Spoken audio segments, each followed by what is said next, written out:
एक आदमी को जमीन में एक सोने की दिली मिली। वो बहुत ही उत्साहित हो गया और हाथों से खुदाई करने लगा, लेकिन जब तक उसने 2 मीटर गहरा गड्ढा खोदा तभी वो सोने की दिली पूरी तरह बाहर नहीं निकली। वो इतना निराश हुआ कि उसे लगा जैसे अब जीना मौत से भी बदतर है। लेकिन जैसे ही वो पीछे मुड़ा, उसने देखा कि उसके पीछे एक विशाल सोने का पहाड़ है। असल में वो जगह स्वर्ण और रजत द्वीप गोल्डन सिल्वर आइलैंड थी। यहाँ वह हाथी कुत्ते से भी छोटे थे और मधुमक्खियां शेर से भी बड़ी।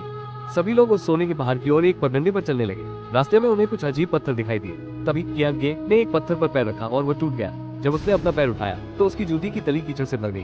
तब सबको एहसास हुआ कि ये कोई पत्थर नहीं बल्कि किसी भयानक जीव के अवशेष थे। वे धीरे धीरे वहां से भागने लगे, लेकिन तभी दाहूजी के नीचे से कोई चीज टूटी और वो नीचे गिर गया।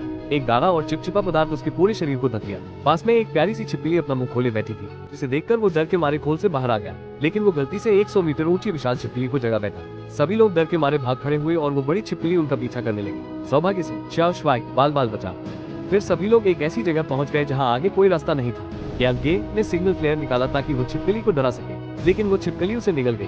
कियांगे ने डर के बावजूद बहादुरी दिखाई और अपने बड़े बड़े मुक्कों से छिपकली को मारना शुरू किया। भले ही उसे ज्यादा नुकसान नहीं पहुंचा, पर अपमान बहुत हुआ। तभी कुछ बड़े पेड़ों के तने उड़ते हुए आए और उस छिपकली को बेहोश कर दिया। सब चौंक गए, क्योंकि यह सब च्याओ शुआई के वर्षों से लापता दादाजी ने किया था, जो अचानक प्रकट हुए। दादाजी के मार्गदर्शन में सभी को एक भव्य महल मिला, जो कि प्रसिद्ध एटलांटिस था। लेकिन तभी कियांगे ने देखा कि महल की जमीन से पानी रिस रहा है। उसने तुरंत गणना करके बताया कि 3 दिनों में पूरा द्वीप समुद्र में डूब जाएगा। बचने का एकमात्र रास्ता था उस रहस्यमय अंतरिक्ष यान को खोजना जो द्वीप के दूसरी ओर था। रास्ते में अचानक सोने की बर्फ गिरने लगी, जो एक ज्वालामुखी के फटने से आई थी। च्याओ शुआई थोड़ी सी सोना निकालना चाहता था, लेकिन कियांगे ने पहले अंतरिक्ष यान खोजने की सलाह दी। लेकिन दाहूजी गायब हो गया, क्योंकि वो ज्वालामुखी से बहुत आकर्षित हो गया था। वो फिसलते हुए नीचे गया और वहाँ उसे एक बड़ी सोने की चट्टान मिली। उसने 3 घंटे तक खुदाई की, लेकिन वो पूरी नहीं निकाल पाया। तभी दादाजी एक विशाल मधुमक्खी पर सवार होकर पहाड़ पार करते दिखे। सभी लोग भी मधुमक्खी पर चढ़ गए और तेजी से पहाड़ पार किया। लेकिन तभी एक नई मुसीबत आई। विशाल पक्षियों ने उन पर हमला कर दिया, क्योंकि वे मधुमक्खियों को खाना चाहते थे। कियांगे और दादाजी ने योजना बनाई। वे मधुमक्खी पर सवार होकर अलग अलग दिशाओं में गए और पक्षियों का ध्यान बटाया। 2 पक्षियों को चकमा देकर हरा दिया गया, लेकिन एक तीसरा पक्षी च्याओ शुआई का पीछा करता रहा। मधुमक्खी की रफ्तार कम थी और च्याओ मेई को वो पक्षी टक्कर मार बैठा, जिससे वो गिर गई। लेकिन च्याओ शुआई ने उसे बचा लिया और खुद पक्षी को भटकाने चला गया।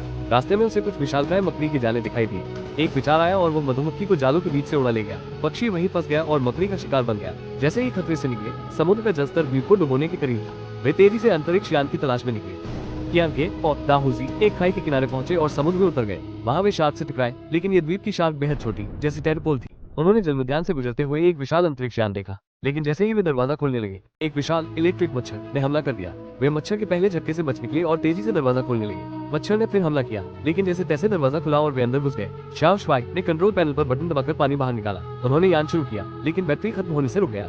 जांच से पता चला कि बैटरी डेड थी और उसे चालू करने के लिए बहुत ज्यादा बिजली चाहिए थी। तभी बाहर बिजली चमकने लगी और कियांगे के दिमाग में आया कि इस मच्छर की बिजली से यान को चालू किया जा सकता है। उसने एक फिशिंग गन से मच्छर को बिजली के लिए फंसाया। बिजली गिरते ही अंतरिक्ष यान जगमगा उठा और चालू हो गया। लेकिन बाकी 3 लोग बाहर अब भी पत्थरों पर थे और द्वीप डूब रहा था। तभी अंतरिक्ष यान नीली रोशनी के साथ आया और उन्हें निगल लिया। यान चट्टानों से बचता हुआ निकल रहा था कि सामने एक बड़ी चट्टान आ गई। कियांगे ने दाहूजी को ड्राइवर बनाया, क्योंकि उसके पास हेलीकॉप्टर उड़ाने का अनुभव था। खुद उसने एक बड़ी टॉर्पीडो चलाई। टॉर्पीडो ने चट्टान को उड़ा दिया और सभी सुरक्षित बच गए। इस तरह उनका रोमांचकारी धरती के केंद्र का मिशन सफल रहा।